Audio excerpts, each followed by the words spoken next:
Hello guys, what's up? I hope you are doing fine. This is me Mir Wahid and today I am going to teach you the next lecture of geography. This lecture is for JKP SI and also for FA exam. ये crash course के form में ecology environment आपका cover हो गया है। Geography के almost 12 lectures आ गए हैं। अभी ये 13th वाला लेक्चर है। ये आपको कंटिन्यूस बेसिस पे आपको देखना। अभी तक जिसने पिछले लेक्चर्स नहीं देखे आप ये देखो। जोग्राफ़ी के आपके 10 क्वेश्चंस अगर आते हैं 10 में से 10 आप करोगे। इकोलॉजी के एनवायरनमेंट के 10 क्वेश्चंस आ जाएंगे, 10 में से 10 आप करोगे। ये मेरी आपको गारंटी है। इसीलिए सभी लेक्चर्स को कंटिन्यूस बेसिस पे देखो। पीडीएफ जो है मैंने ऑलरेडी शेयर की हुई है।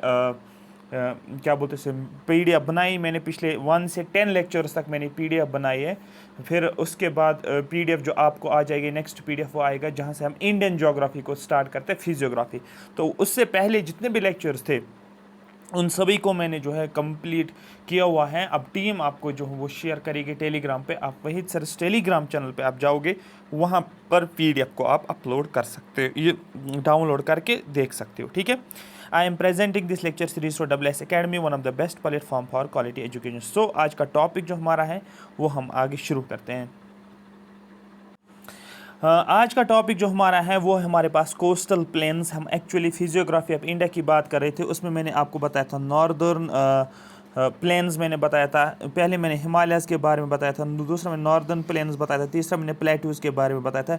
डिटेल में मैंने हर एक टॉपिक को एक लेक्चर में कवर किया है। आज हम कोस्टल प्लेन्स पढ़ेंगे। जो जो क्वेश्चन पूछा जाएगा वो भी मैं बता दूंगा कौन कौन सा क्वेश्चन आपको मार्क करना है। The Indian coastal plains are divided into following 2 divisions. Indian coastal plains को हम 2 डिवीजन्स में डिवाइड करते हैं। एक है वेस्टर्न कोस्टल प्लेन, एक है वेस्टर्न कोस्टल प्लेन और दूसरा है ईस्टर्न कोस्टल प्लेन। यही हम समझेंगे डायग्राम के थ्रू। यहाँ पर मैं बनाता हूँ, ये हो गया पेनिनसुलर इंडिया मैंने बनाया, और ये वाला जो हो गया ये हो गया वेस्ट कोस्ट, और ये वाला पोर्शन जो होता है ये हो गया ईस्ट कोस्ट। ये ईस्ट कोस्ट और ये हो गया वेस्ट कोस्ट। ठीक है। सबसे पहले हम वेस्ट कोस्ट की बात करते हैं। मतलब जो हम यहाँ से लेकर, यहाँ से केरला, तमिलनाडु केरला से लेकर आगे आगे आगे जाएंगे गोवा तक, गुजरात तक लेकर जाएंगे, जो वेस्ट कोस्ट है। ईस्ट कोस्ट यहाँ से तमिलनाडु हो गया, उड़ीसा हो गया, आंध्रा हो गया, वेस्ट बंगाल हो गया। ठीक है। ये सारी चीज़ें हम इसमें डिस्कस करेंगे। वेस्ट कोस्ट की अगर बात करते हैं, it lies between western Ghats and the Arabian sea. West coast जो है ये वेस्टर्न घाट से लेकर अरेबियन तक है। It extends from Rann of Kutch in the north to Kanyakumari in the south. ये कहाँ से कहाँ तक एक्सटेंड होता है? आप बोलोगे रन ऑफ कच्छ से लेकर, ये आपको डायग्राम देखने को मिलेगा। ये अगर गुजरात है, और ये कहाँ से कहाँ तक एक्सटेंड होता है? आप बोलोगे रन ऑफ कच्छ से लेकर कहाँ तक? आप बोलोगे कन्याकुमारी तक। ये जो है वेस्ट कोस्ट आ जाता है, ये जो मैंने आपको बता दिया। ठीक है। And it's width varies from 10 to 80 kilometres. इसका विड्थ जो है कहीं पर 10 देखने को मिलती है, ये इसकी विड्थ हो गई है, और कहीं पर इसको आपको 1080 देखने को मिलेगा। The north part of the western coastal plain is known as the Konkan plain. जो नॉर्थ पार्ट है वेस्ट कोस्टल प्लेन का, उसको हम कोंकण प्लेट से जानते हैं, कोंकण प्लेन से जानते हैं। मतलब ये अगर इसका नॉर्थ वाला पार्ट हो गया तो ये वाला पोर्शन जो हो गया इसको हम किस नाम से जानते हैं? कोंकण से नाम से जानते हैं। The middle part of this plain is known as Kanara. तो मिडल पार्ट जो है उसको हम कनारा से जोड़ते हैं। ये मैंने बना लिया इसका मिडल वाला पार्ट, ये जो मैंने बना लिया ये हो गया इसका कनारा। ठीक है। इसके बाद the southern part of the plain is known as Malabar coast, और साउदर्न वाला पार्ट जो है वो मालाबार कोस्ट से आ जाएगा। ये यहाँ से यहाँ तक जो है ये मालाबार के साथ आएगा। और इसी तरीके से आपको पूछा जाएगा कि आपको बोलना है वेस्ट कोस्ट में कौन कौन सा पाया जाता है। आपको बोलना है, एक है हमारे पास कोंकण प्लेन नंबर फर्स्ट पे, और दूसरा हमारे पास कौन सा? आप बोले कनारा, और तीसरा जो है आप बोलोगे वो क्या है? मालाबार कोस्ट। ये तीसरा है। वो पूछा जाएगा मिडल में कौन सा? आपको बोलना है कनारा। प्लेन जो है या कोस्ट आप बोल सकते हो, वो कहाँ पर आपको देखने को मिलेगा? वो वेस्ट कोस्ट में पाया जाता है। Along the west coast there are numerous shallow lagoons। यहाँ पर वेस्ट कोस्ट में हमें लगून्स भी देखने को मिलते हैं। शैलो का मतलब होता है जिसकी विड्थ ज़्यादा होती है और डेप्थ कम होते हैं। And back waters called kayals. Back waters का नाम दिया जाता है काइल्स और टेरिस। ठीक है। Vembanad is the famous backwater lake found in this region. West coast में आपको एक लेक देखने को मिलेगा, वेम्बनाड लेक, और ये वेम्बनाड लेक भी आपको एग्जाम के लिए याद रखना है क्योंकि क्वेश्चन पूछा गया वेम्बनाड लेक कहाँ पर है, आपको बोलना है Vembanad lake is in Kerala. दूसरा आपको पूछा जाएगा वेस्ट कोस्ट में कौन कौन से कोस्ट हैं, आपको बोलना है कौन कौन प्लेन्स आ जाते हैं, किनारा कोस्ट हमारे पास देखने को मिलेगा और मालाबार कोस्ट, ये तीनों कोस्ट में डिवाइड किया गया है। यहाँ तक आपको समझ आ रहा है। और ये भी क्वेश्चन पूछा गया है कि बैक वाटर्स का नाम क्या दिया जाता है, यहाँ पर आपको बोलना लगून्स या बैक वाटर्स का नाम क्या है केरला में, आपको बोलना उनको कायल्स के नाम से जाना जाता है। ये भी क्वेश्चन ऑलरेडी पूछा गया है। अगर आपके पास कोई एमसीक्यू वाली बुक है आप इजीली एमसीक्यूज को सॉल्व कर सकते हो। उसके बाद हम ईस्ट कोस्ट की बात करेंगे। ईस्ट कोस्ट जनरली मैं बात करूँगा इस वाले पोर्शन की मैं अब बात करूँगा। कौन सा वाले पोर्शन, इस वाले पोर्शन की मैं बात करूँगा, ये वाला पोर्शन। तो ये हो गया हमारा ईस्ट कोस्ट, इस साइड से ये हमारा ईस्ट कोस्ट हो गया।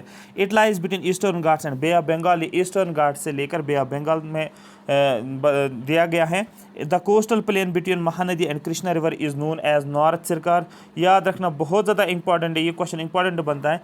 ये जो है कोस्टल प्लेन महानदी से लेकर कृष्णा तक, फॉर एग्जांपल अगर मैं ये बोलता हूँ ये आ गया महानदी रिवर और ये आ गया कृष्णा रिवर, ठीक है, ये आ गया महानदी रिवर और ये आ गया कृष्णा रिवर, ये मैंने महानदी बनाई, ये मैंने कृष्णा बनाया, और यहाँ से यहाँ तक जो कोस्ट है इस कोस्ट को हम क्या बोलते हैं, इसको हम नॉर्दर्न सरकार के नाम से जाना जाता है। बहुत ज़्यादा इंपॉर्टेंट है, एनसी मैं लिखूँगा। And the southern part lies between Krishna and Kaveri, और साउदर्न पार्ट जो है वो किस में आ जाता है, आप बोलो कृष्णा और कावेरी में, ठीक है। तो यहाँ पर मैं एक और बनाता हूँ जिसको बोला जाता है कावरी, कावरी KR हो गया कृष्णा। और ये वाला पोर्शन जो है, ये वाला पोर्शन, इस पोर्शन को हम जनरली क्या नाम बोलते हैं, इस पोर्शन को हम किसके नाम से जानते हैं, आपको बोलना है कोरोमंडल कोस्ट से जाना जाता है। मेरी बात समझ आ गई। तो दैट मीन्स जब हम इसको डिवाइड करते हैं, हम दो पार्ट्स में डिवाइड करते हैं। एक है इस ईस्ट कोस्ट का नॉर्दर्न वाला पार्ट जिसको हम नॉर्दर्न सरकार के नाम से जानते हैं, और दूसरा जो होता है, दूसरा हमारे पास कोरोमंडल कोस्ट है जो साउथ वाले पार्ट में आ जाता है। कोरोमंडल कोस्ट जो है दैट इज़ कावेरी से लेकर कृष्णा के बीच में है, और महानदी से और कृष्णा के बीच में क्या है, आपको नॉर्दर्न सरकार। यहाँ पर एक बीच है जिसको बोलते हैं Marina beach of this coast in Chennai, and it is the second longest beach in the world. सबसे लंबा बीच जो है इंडिया का या वर्ल्ड के लेवल पे सबसे लॉन्गेस्ट बीच जो है देखने को मिलता है। ये क्वेश्चन भी देखो, सेकंड वाला क्वेश्चन पूछा, सेकंड वाला पॉइंट पूछा गया और फोर्थ वाला पॉइंट पूछा गया है।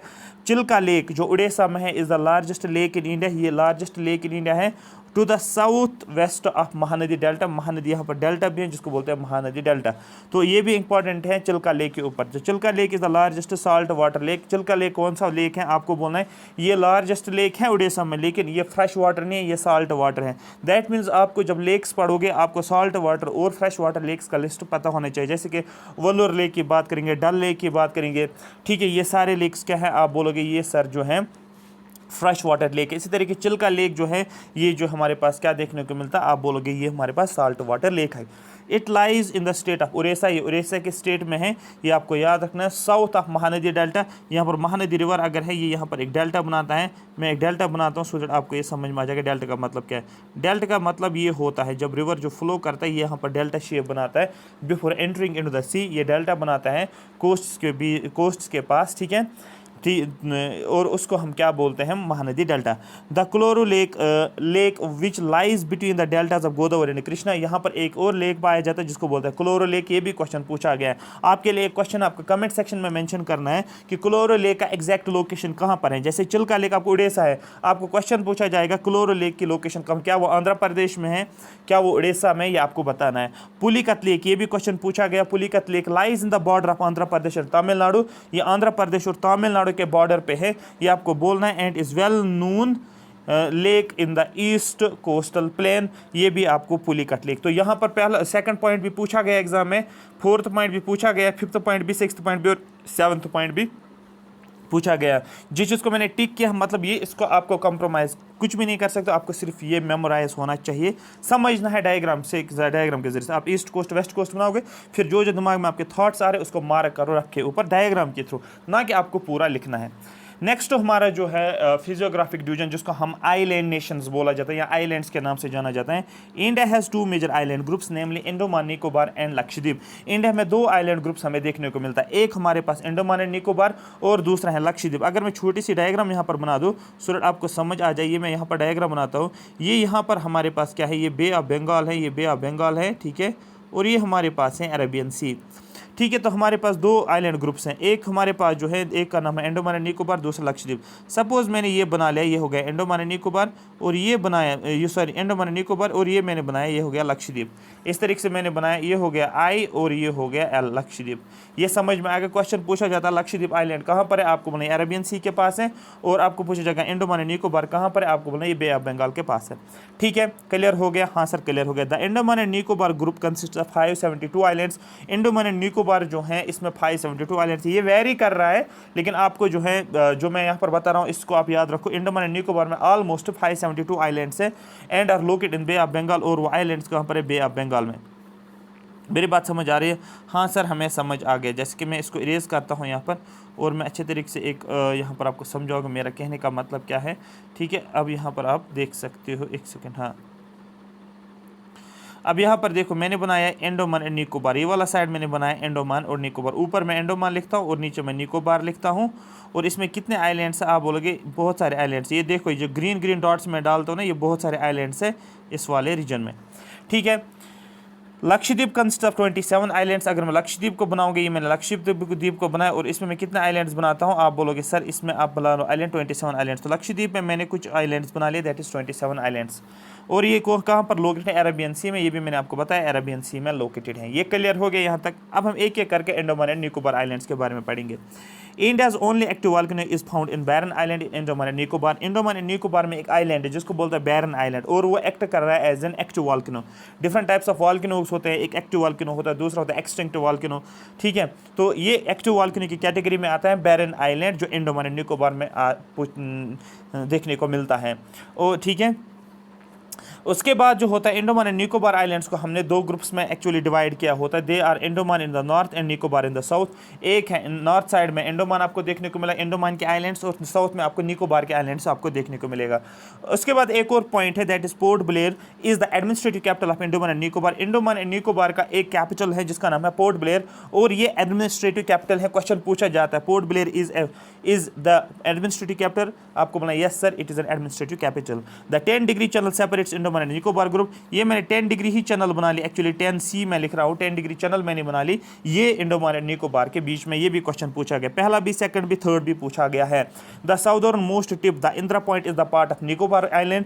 जो साउदर्न मोस्ट टिप जो है अंडमान एंड निकोबार का, ठीक है, जो साउदर्न मोस्ट टिप जो है अंडमान एंड निकोबार का, वो क्या है, आपको बोला वो इंदिरा पॉइंट है जो निकोबार आइलैंड में।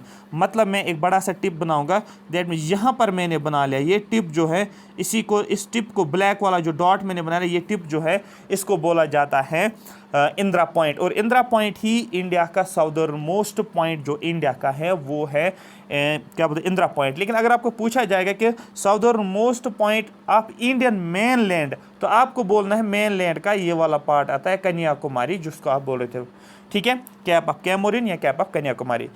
India's only active volcano is found in baron island in Andaman and Nicobar island group. ठीक, इंडिया का एक एक्टिव वॉल्केनो देखने को मिलता है, वो कहाँ पर है, आपको बोला बैरन आइलैंड में। ये बहुत ज़्यादा इंपॉर्टेंट क्वेश्चन पूछा जाता है। यहाँ तक क्लियर हो गया? आई होप यहाँ तक आपको पूरा क्लियर हुआ होगा।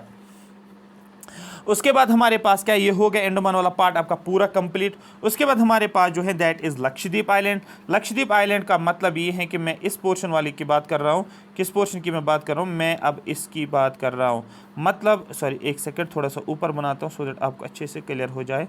ये हो गया हमारे पास एक आइलैंड जिसको बोलते हैं हम लक्षद्वीप आइलैंड, ठीक है, लक्षद्वीप आइलैंड लिखता हूँ मैं L. Lakshadweep small group of coral islands. ये क्वेश्चन पूछा गया, लक्षद्वीप आइलैंड्स कौन से आइलैंड्स, आपको बोला यहाँ पर कोरल आइलैंड्स है, मतलब कोरल रीफ से आइलैंड बना है यहाँ पर। तो ये पहला पॉइंट कोरल आइलैंड्स है। Located off the coast of west coast of India, ये वेस्ट कोस्ट के साइड में इंडिया का पड़ रहा है। It covers an area of 32 square kilometre. इसने कितना एरिया कवर किया है, ये अगर मैं एरिया इसका लिख रहा हूँ, आपको बोला 32 square kilometres. Kavaratti is the administrative capital. इसका कैपिटल क्या है, आपको बोला कावारती इसका कैपिटल है। दो पॉइंट्स मैंने यहाँ पर बोला। सबसे पहले मैंने बोला इसका कैपिटल कावारती है, दूसरा मैंने बोला ये एक कोरल आइलैंड है, ये हो गया। Lakshadweep island are separate from Maldives island by 8 degree channel. यहाँ पर मैं एक आइलैंड बनाऊंगा जिसको बोलते हैं हम मालदीव्स आइलैंड। तो यहाँ पर सपोज मैंने मालदीव्स आइलैंड बनाया, यहाँ पर इतनी जगह मिल रही है मुझे मालदीव्स आइलैंड, और मैं एक लाइन ड्रॉ करता हूँ, ये वाली लाइन। ये लाइन क्या करता है, ये लक्षद्वीप आइलैंड को किससे सेपरेट करता है? आप बोलोगे मालदीव्स आइलैंड, और आप बोलोगे सर ये 8 डिग्री का हो गया। The uninhabited Pitt island of this group has a bird century.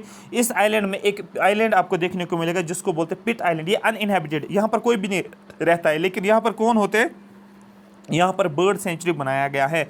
ये आपको याद रखना है लक्षद्वीप आइलैंड, इतना ही, इससे ज़्यादा आपको याद नहीं रखना है, क्योंकि क्वेश्चन यही पूछा गया लक्षद्वीप आइलैंड कौन सा आइलैंड है, आपको बोला ये कोरल आइलैंड है, यहाँ पर दैट्स इट, ये क्वेश्चन पूछा जाता है। और लक्षद्वीप आइलैंड को सेपरेट किया जाता है मालदीव से बाय 8 डिग्री चैनल। तो दो चैनल्स मैंने बोले, एक मैंने 8 डिग्री बोला था और मैंने बोला था 10 डिग्री चैनल। तो 10 डिग्री थोड़ा ऊपर ही आएगा ना, सॉरी 10 डिग्री थोड़ा नीचे आ जाएगा, ये थोड़ा मैंने डायग्राम के हिसाब से बना यहाँ पर। तो 10 डिग्री चैनल आपको देखने को मिलेगा। मेरी बात समझ आ रही है? हाँ सर हमें क्लियर हो गया है, ठीक है। हाँ 10 डिग्री चैनल, और ये 10 डिग्री चैनल क्या करता है आपको बोलना, हाँ 10 डिग्री चैनल ऊपर ही आएगा, क्योंकि अगर इक्वेटर है 0 फिर आ जाएगा 8 फिर आ जाएगा 10, हाँ 10 से ऊपर आ जाएगा, क्योंकि 0 हम इक्वेटर से ऊपर ही जा रहे हैं। तो ठीक है, ये डायग्राम ठीक है। अब यहाँ पर 10 डिग्री चैनल है, 10 डिग्री चैनल क्या करता है, अंडमान को निकोबार से क्या करता है, सेपरेट करता है। तो ये दो 8 डिग्री और 10 डिग्री में कोई भी कंफ्यूजन नहीं होना चाहिए। 8 डिग्री जो है ये अरेबियन सी के साइड से, और 10 डिग्री चैनल जो बंगाल के साइड से आपको डिफाइन करना है। अरे 10 डिग्री चैनल अंडमान और निकोबार को सेपरेट करता है, और 8 डिग्री चैनल जो है ये लक्षद्वीप आइलैंड्स को सेपरेट करता है फ्रॉम मालदीव्स। ये आपका पॉइंट इंपॉर्टेंट है। आई होप यहाँ तक आपको ये पूरा कॉन्सेप्ट क्लियर हुआ होगा। ये आपका कंप्लीट हो गया फिजियोग्राफिक डिवीजन ऑफ इंडिया, जहाँ से आपके कम से कम 3 क्वेश्चन जो हैं डायरेक्ट पूछे जाते हैं, जो भी मैंने आपको बताया। आई होप यहाँ तक आपको क्लियर हुआ होगा। नेक्स्ट जो रहेगा हमारा वो रहेगा ड्रेनेज सिस्टम। कोशिश करूँगा मैं ड्रेनेज सिस्टम जो है एक ही लेक्चर में फिनिश हो जाए, क्योंकि ड्रेनेज सिस्टम में ज़्यादा फोकस जो रहना चाहिए वो रहेगा हमारा टेबल के ऊपर, मेन फोकस है जहाँ पर सारा खेल पूछा जाता है। और लिस्ट ऑफ इंपॉर्टेंट डैम्स का मतलब जो आपका जनरली जिसको हम बोलते हैं हाइड्रो पावर प्रोजेक्ट, जो कि एसएसबी का हॉट टॉपिक है, जहाँ से क्वेश्चंस आपको पूछे जाते हैं। तो दैट मीन्स देखो मैं आपको कैसे बताऊंगा। देखो जैसे 3 मैंने बोला फिजियोग्राफिक डिवीजन ऑफ इंडिया में 3 मार्क्स हैं। उसके बाद रिवर सिस्टम में आप 2 मार्क्स लिख कर रखो। एक है हाइड्रो पावर प्रोजेक्ट्स, ठीक है, 1 मार्क जो है हाइड्रो पावर प्रोजेक्ट्स पे 1 मार्क्स, प्लस इसी को लेक्स के साथ, या तो लेक से पूछा जाएगा हाइड्रो पावर प्रोजेक्ट से 1 मार्क्स। आप देखो 5 मार्क जो हैं ये इन्हीं 3 टॉपिक्स हैं। इससे ज़्यादा आपको क्या देखने को मिलेगा? जो मैंने पहले लेक्चर्स आपको दिया हुआ है उसमें से आपको 4 मार्क्स पूछेंगे, हो गए 9 मार्क्स। और उसके बाद जो होता है नेक्स्ट टॉपिक जो हम पढ़ेंगे उसमें से किसी टॉपिक में आता है किसी में नहीं आता। दैट डजंट मीन आप उसको छोड़ोगे, क्योंकि 4 मार्क्स और भी आने वाले हैं, इस तरीके से आपको पूछा जाएगा। ठीक है, यहाँ तक क्लियर हो गया? हाँ सर हमें क्लियर हो गया। अगर आपको ये सेशन अच्छा लगा बोलो यस सर हमें सेशन बिल्कुल अच्छा लगा। सेशन को कंटिन्यू रखो सर, हमें और जो हैं और अच्छे तरीके से और भी लेक्चर्स लेकर आओ। कमेंट सेक्शन में आपको लिखना है आपको ये सेशन कैसा लगा, याद आपको हो रहा है या नहीं हो रहा है, मुश्किल तो नहीं लग रहा है ज्योग्राफी, आप मुझे बता सकते हैं। Thank you so much for watching me.